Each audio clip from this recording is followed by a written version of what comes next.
All right. I'm going to start by going back to, we just, before I hit record here, we had a discussion around open houses and, ultimately the topic that I got on off of the open house topic was an overall, tactical mindset, I guess is how I would describe it, of, how well you're able to close, you know, every step of the way in your sales business and working with people. Now, close is a common like, okay, close the deal, right? And get paid. And in our transactions, like getting to the closing table and the deal actually, the transaction between buyer and seller is finalized and done, right? Obviously, but I want you to think of this more so as like your attempts to take the next step with each person that you're working with, and to have an attempt to close to the next step is as simple as like, hey, would you mind if I call you tomorrow? And if they say yes, you closed. Now they're expecting your call, and now you have to perform to it. But I want you to think of it that simply, in the sense of just, every time you talk to anybody in your life, in your database, for the purpose of this business, for example, right? Just the ability to, let them know that you plan on reaching out to them again and making sure that it's okay. Very rarely is somebody going to be like, no, I don't want you to contact me again. This was annoying and you're bugging me. Right. But just, if anything, I'm saying that to get yourself even more in the habit of where this becomes powerful of closing to the next step is when you're, working leads and trying to convert them. Well, conversions happen when you're making progress along the way, right? And if you have this mentality of just trying to be present, to be strategic and calculated, so to speak, to know and figure out with your clients what the next step they need to take in order to make progress is, and then just making it known with them and asking for their permission. So, for example, like somebody in your pipeline, or a lead that you created, and let's just say you have the initial buyer consultation with them today, and you leave off with them needing to contact a lender that you're going to refer to them, right? Well, all of that's kind of teed up, and you could set them on their way and hope that they do it, and then follow up with them, right?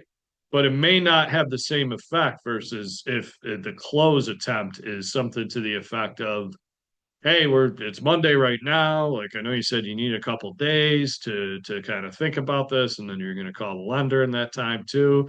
If I give you, would it make sense to where if I don't hear anything from you by Friday morning, that I give you a call just to check in to see if you have any questions, or if you're able to contact a lender?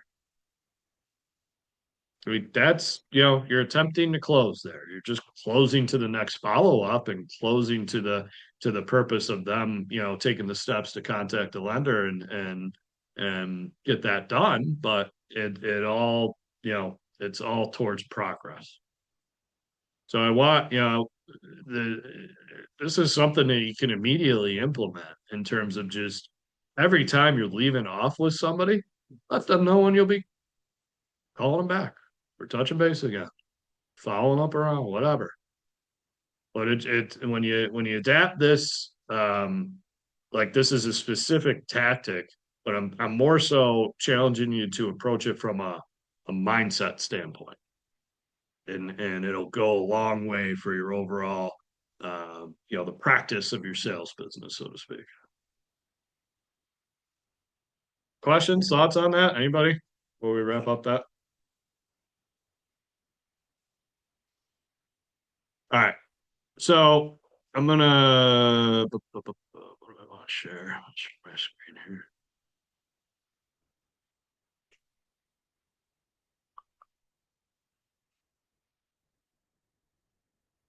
Let's do this. So I'm going to,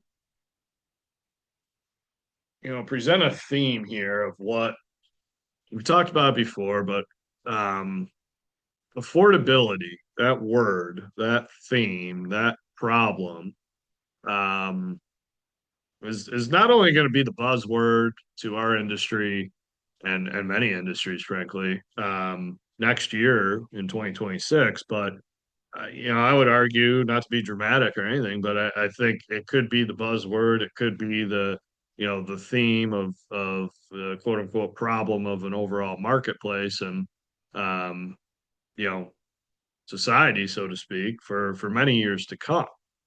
Um, this chart that I'm sharing here on the screen shows payment to income ratio in the black line.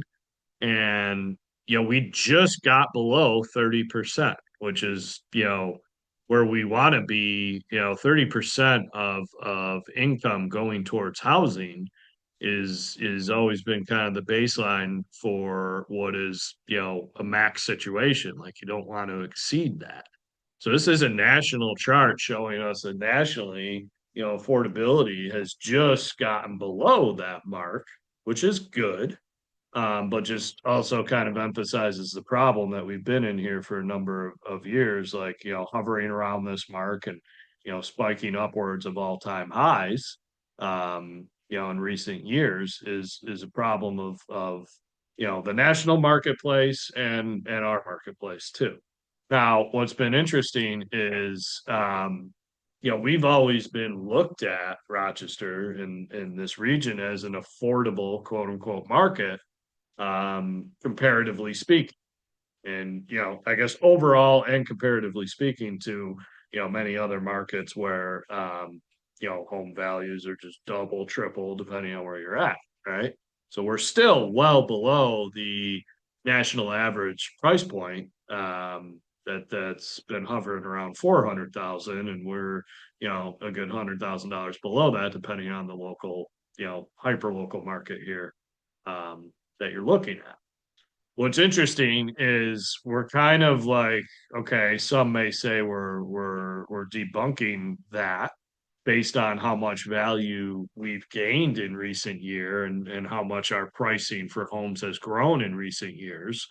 And it's not going to stop, apparently. This shows, this is our realtor.com article from last week, that ranks the top 10 markets for predicted home price growth for 2026.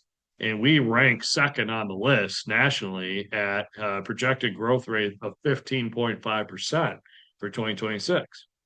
For reference, was it Hartford, Connecticut is number one. We're number two. Worcester, Massachusetts, Toledo, Ohio, Providence, Rhode Island, Richmond, Grand Rapids, Milwaukee, New Haven, and Pittsburgh, rounding out the top 10. Now, in one hand, great. Our value is increasing and equity is increasing for homeowners. On the other hand, it just, creates more affordability problems when, the price of whatever home is being purchased on average has increased substantially leading up to this year, and we're going to have another year of double-digit gains next year as well. There's a notion nationally going on to where these refuge markets, these safe markets, right? And here's another article from last week of home buyers are flocking to affordable markets that stretch their dollar, right? That's definitely a theme, and a trend of what's happening nationally right now is that, on that list, for example, I think, what I feel is most relatable to describe it is, Providence, Rhode Island was on that list of projected growth rates for next year, which is about 45 minutes away from Boston, if I understand it correctly. And I don't have the exact figures, but Boston is a very unaffordable market. I think their average price point is like $1 million, if not close, right? And Providence, Rhode Island may be a commute for Boston, people in Boston, whether they just need to work there or they're from there and their family's there. But now to look at a 45-minute commute, or travel distance, and to be able to, just I'm throwing out numbers, but I'm assuming their average price point is probably around five, 600,000 to be able to get into an affordable market nearby a more major hub like Boston. That's a kind of a migration pattern type of trend. Okay. So why am I talking about this and rambling? One, just understand that, affordability levels are a problem everywhere in the country. And, they're a problem here too, right? Because just as, okay, Boston has $1 million um, real estate market and we're not, they also have a lot higher wages than us. So, relatively speaking, the proportion of the numbers kind of probably plays out similarly in most markets. However, I could just tell you that, um, I've been doing this full time since 2012, and 10 plus years ago, there was not any level, and this is more of a feeling, right? So I don't have the data, but it felt like there was just zero, um, migration coming to our market, flowing to our market, and people relocating here for speculation or just personal reasons. It's not to say it was not existent, but the rhetoric was just between high taxes and cold weather and different political viewpoints type of stuff that everybody was leaving here. Well, I can tell you in recent years, my pulse of the market of, kind of like just literally going off of like what I see come in, from my business and my team, like there's more and more people at a national level that are just attracted to our region, and then therefore there becomes an attraction to our local market because we have a lot of great things that cause attraction, right? But whether it be fresh water or climate issues in the sense of like you don't have to worry about hurricanes or fires or anything like that cause a lot of housing problems in other markets and then therefore cause a lot of affordability problems because let's just think about insurance, right? And how much more expensive it would be right now in a coastal city or an area where there's wildfires compared to insurance costs here locally. But there's also what I want to speak to of a boomerang effect potential, where people that have left town, there's a good probability that they come back over time for one reason or another. But I think we have a dynamic of boomerang effect that's very tangible right now locally because we're coming off a period where during COVID and after COVID there was I think if we had the data in front of us you'd see a spike of people that left New York or left Rochester to go to other markets and now for some that may have run its course. I often relate to where, like I've talked to a lot of people in Tennessee, or people that have left here to go to Tennessee. And like one example is that they were shocked by the difference in their water bill costs, just as an example of one utility compared to here locally. And like, yeah, okay, property taxes are lower. But is it all a wash at the end of the day, potentially is how some may view it. That kind of like, well, when you factor in higher water bills, higher utility costs, higher cost of living, because it's a lot more expensive to go out to dinner in this market that I now live in, that the boomerang happens where it's like, you know what, this isn't worth it anymore, and got that out of my system and heading back home. Understand that that's a dynamic of what's what plays out in markets where that sort of trend is happening. What I want you to also understand is this quote here from this article at realtor.com. So the three most budget friendly cities on the list, the gap between what the existing mortgage holders pay each month and what a new buyer would pay at the current rate is well below the national median of roughly 73%. So what that means is that in, nationally, if you were to stay in the same market and move and buy another home at this point, median wise, you're paying roughly 73% more per month to own that new home. Now that likely doesn't account for situations where, high amount of equity and down payment is applied to the cost of that new home, right? But just like an all things equal type of look, you're going to pay 73% more. And here in Rochester, like we were specifically named, if a homeowner in Rochester were to sell their home and buy another one in town with financing, their monthly payment would be about 44% higher than what their existing payment is. So be careful with that because that's comparatively speaking and creating an advantage off of that type of um, data, right? For somebody that doesn't care about the outside world compared to Rochester, and they're just faced with like, well, I want to move, and it's 44% more higher to own a home, and I can't afford that. This point doesn't, isn't really going to matter to them, right? Because it's like, okay, great. I guess it just means I'm staying in Rochester and not, moving to a more expensive market, but that doesn't solve my problems here to where, um, I can still move because it is 44% more expensive. Now, here's how I want you to think of this. I want to make sure I wasn't showing you anything else. All right. I want you to think of this as two tactics. Like here's two actual tactics that you can take uh, and take action on, with your people, with your business after hearing this, spiel on affordability and the issues around it. One would be to think of the people in your database that are not local differently, right? Because for most agents, there's a notion of like you operate in your local market wherever boots on the ground are. And, there's not a lot of effort that applies to contacts that you have in your life that are outside of the local market because, how am I going to transact with them when they're in San Francisco? Well, just at its base, like, you have the ability to, take advantage of the global network that you're a part of with Keller Williams and easily find agents that you can trust to, refer to them when they are in needing of transacting in another market that you don't cover.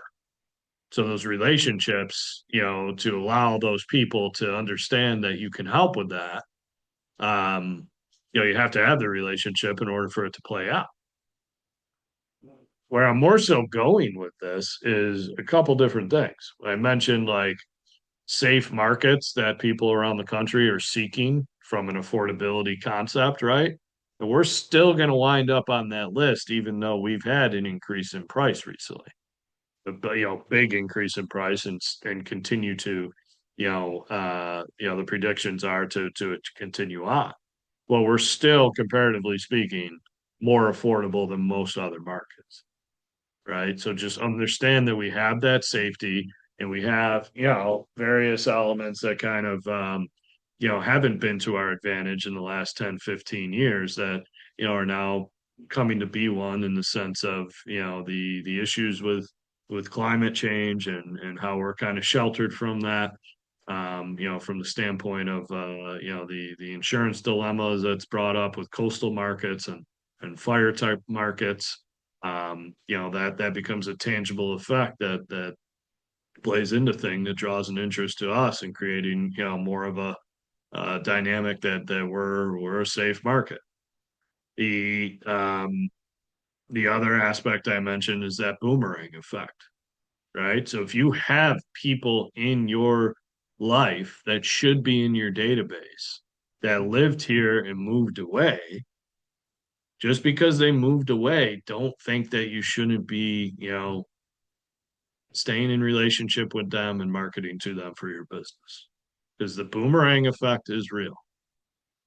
And especially, if you have people that have moved away recently, like, I don't have data around this, but I guess my just opinion of it is like there's probably a window where it's like, all right, they're either coming back or they're staying, permanently. that kind of coincides with this time period of, where a large amount of people locally did leave town, and that boomerang effect could be happening at a good level from here.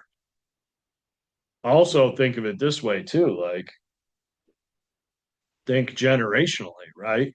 And for the generation that now has elderly parents that need care, and they moved away, and now they need to get back to be with their parents or to have real estate to come back to, so that when they are here, they have a place to stay. Like, people actually maneuver that way. Certainly it's rare, but you'd be surprised at the amount of,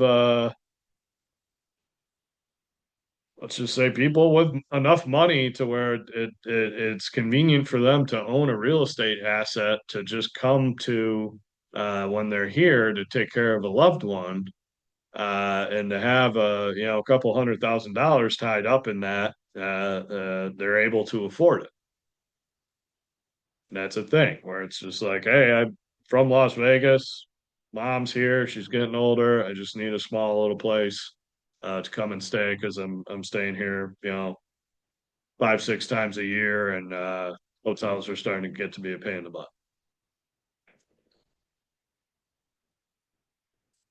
All in all, what I'm not telling you to do is prioritize these out of town type of contacts above your local contacts. But I would have you think of it as like, if you're prioritizing the contacts in your database, I guess I would start with number one would be, current local relationships that you have, that, there's an active relationship, right? They know you, you know them, you like each other. Just define it as that. Priority number two, I would say, would be, current relationships that are, you know, I guess I don't want to say close, like you have to spend Christmas together, right? But there's a relationship where somebody in San Francisco, they would take your call because they have your number saved in your phone, and they've talked to you, fairly recently in the last year or so. Like, I would prioritize that, so current powerful, current strong relationships that are non-local. And then I would go to priority three, where it's like, okay, the people that you're kind of looking to build a relationship with locally, and then just like all the people out there locally that you could be, meeting and networking with and hosting open houses and getting into your database, and they are local, and enhance build and enhance a relationship from here. And then last priority would just be like all the people that you don't really know well anymore, that are not local. Tell me if that makes sense. I know I have a way of rambling.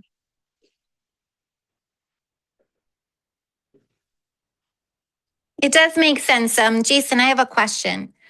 Yeah. So I offered doing like a CMA for some of my neighbors and like local people. Yeah. And I did have somebody that reached out to me and said that they were interested. And I do have their address, but they did say they wanted to possibly wait until after the holidays. Um, what would be your advice with that? Should I follow up with them after the holidays are over, or should I, do something in the meantime? Because they are So what? considering selling. Okay. So that's what I was going to ask. What they're, waiting after the holidays for? Is it just to receive a CMA, or is it? So she wants some advice because they are considering downsizing, but they're Mhm. currently doing some upgrades on the house. So I think she wants me to kind of take a look at the house after the upgrades are done to see if I could offer like any advice or insight to that. So I think that's probably what the wait is. Gotcha. So yeah, I would, like, she's told you her timeline, which is helpful, and she's told you her preference as to how she wants to be followed up with. So I would respect that. what I would do is, shoot them depending on what you know about them, just whether it be Merry Christmas or Happy Holidays. But shoot them a greeting early part of next week. Like you don't need to, text them Christmas Day unless it's a really close relationship, right? Or even Christmas Eve. But that's my plan is like, there's a bunch of messages that'll be delivered Monday, maybe Tuesday of next week. Just hey, before the Christmas actually gets here, like wishing you well. That way Okay. you kind of no strings attached. Like don't mention the CMA or you're setting an appointment or anything. Just leave it. Hey, want to wish you and your family a Merry Christmas this week and leave it at that. Okay. And then just follow up with them after New Year's and just Yeah. ask if they want Uh, to meet. yep. I'd love to schedule a time to answer any questions that you have. Or, certainly whenever you're ready, come to the house and get my eyes on it. Okay. Perfect. Thank you. Yep.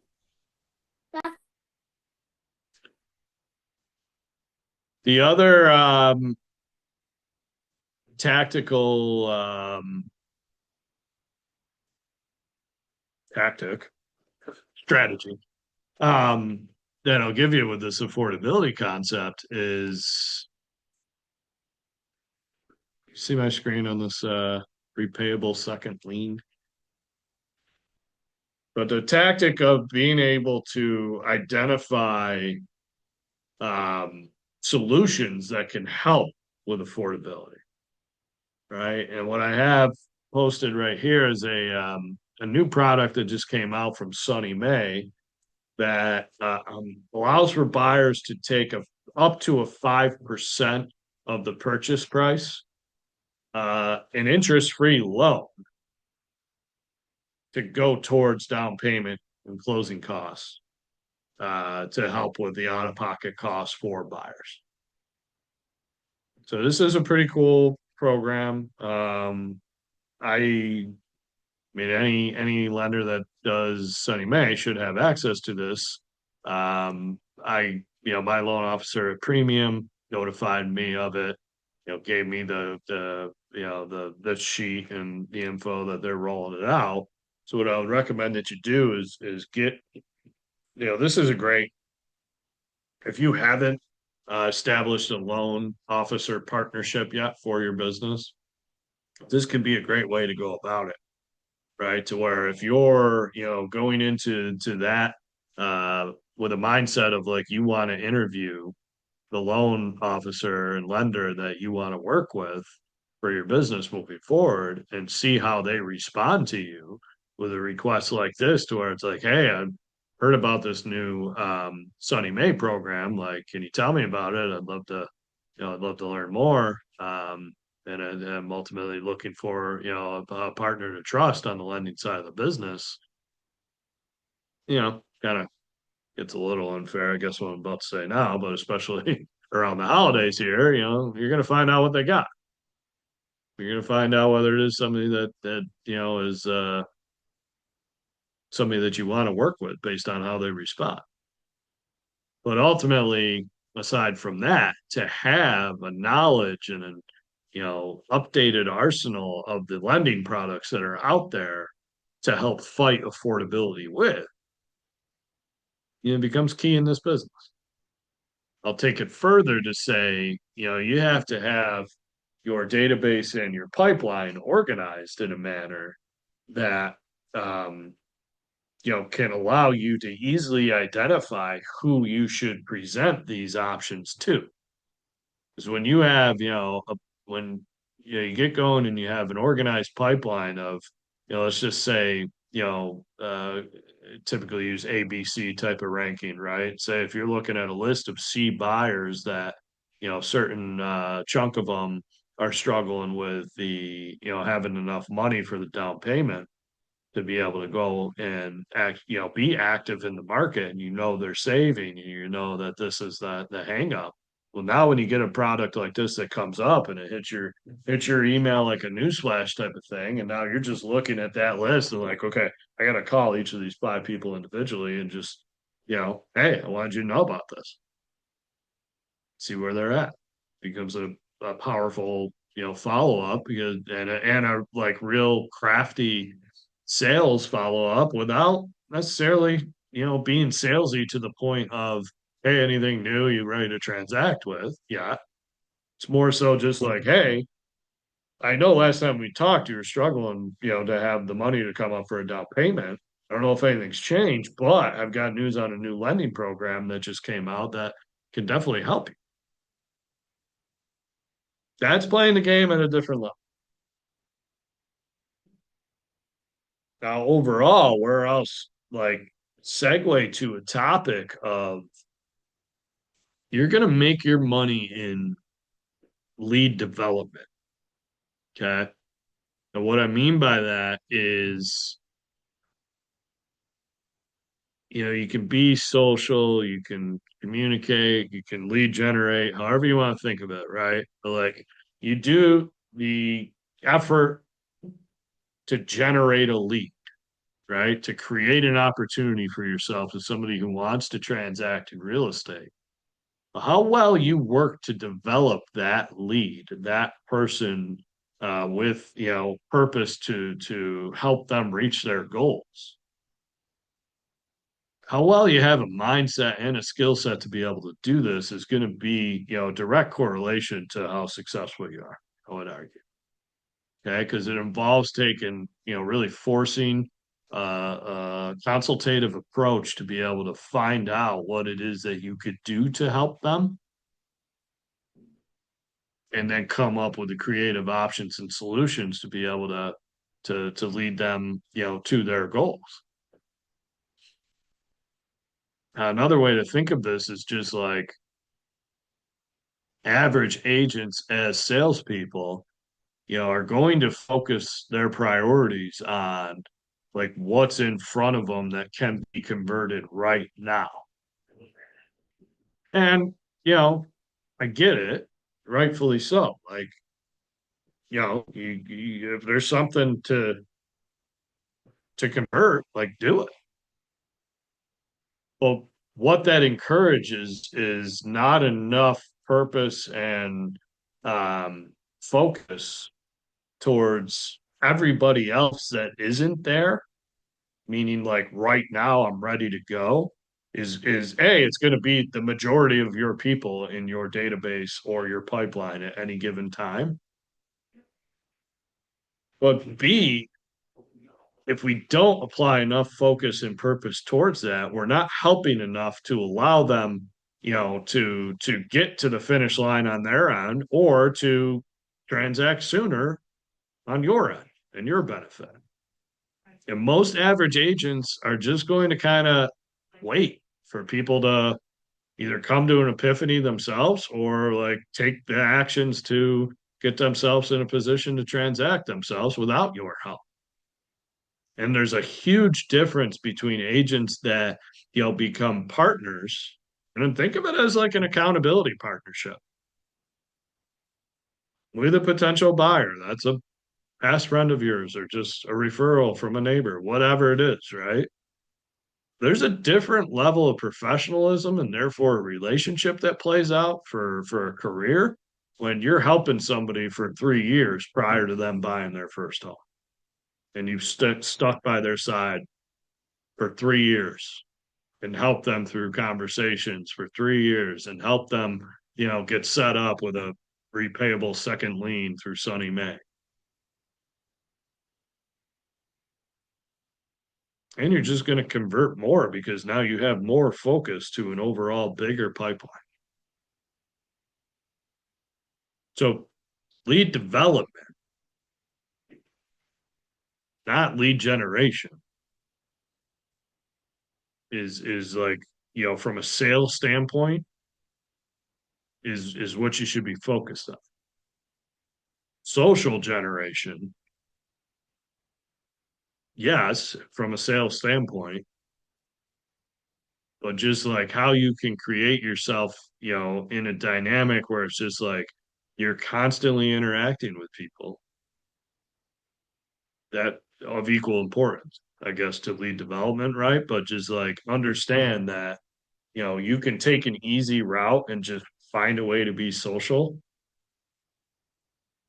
versus thinking that it's possible to go out and lead generate for your business today and like you're going to do things that just lead to 10 leads in your pipeline and boom, you're set and ready to go.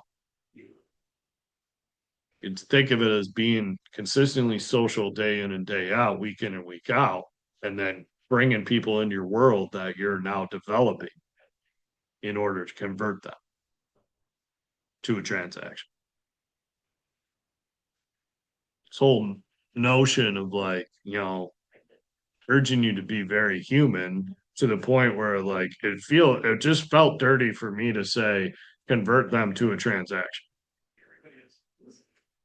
right? Instead of thinking of people as humans that, want to hire you for the help that you're providing and the value that you're providing to allow them to get to that point of quote unquote transacting, which is just them reaching their real estate goals.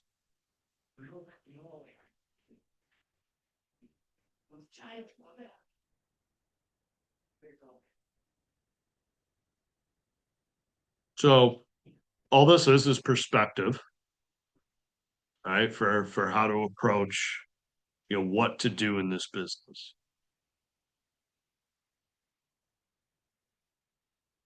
And I hope it helped.